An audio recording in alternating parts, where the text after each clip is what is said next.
Hello guys, today I will show you how to speak in English. This lesson is called Animal at Night. Let's start it. Here we go. Animal at Night. Introduction. At night, when you go to bed, thousands of animals are moving around outside in the dark. Many of them do not sleep all night. Do you know any animals that come out at night?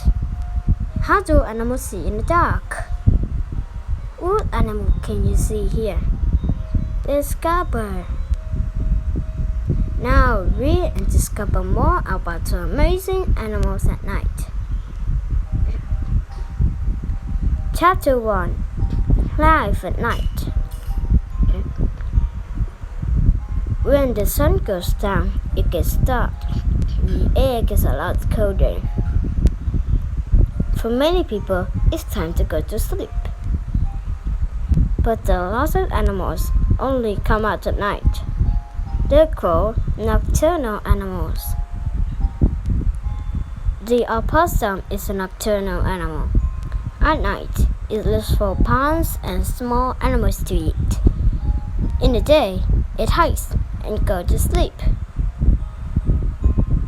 The armadillo is a nocturnal animal, and it sleeps for more than 17 hours in the day.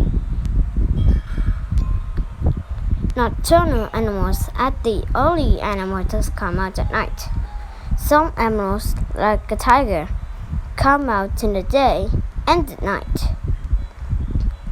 Other animals, like the rabbit, only come out in the morning when it's getting light, and in the evening it's getting dark. Some animals only come out at night because there are not so many predators. Animals that want to eat time. Some animals find more food because there is other animals that come out at night. In very hot places, it's sometimes too hot to come out in the day. Chapter 2. Special Sensing. Many animals that come out at night have special senses. This means that they can see, hear, touch, smell, or taste very well. These special senses help them to find food and to stay safe in the dark. Alright, so this is end this video, but if you want to watch more of my videos, all you have to do is search for my name. Hey, will you spell my name with me? ANNAM, and I'm English TV channel. So goodbye everyone, see you later.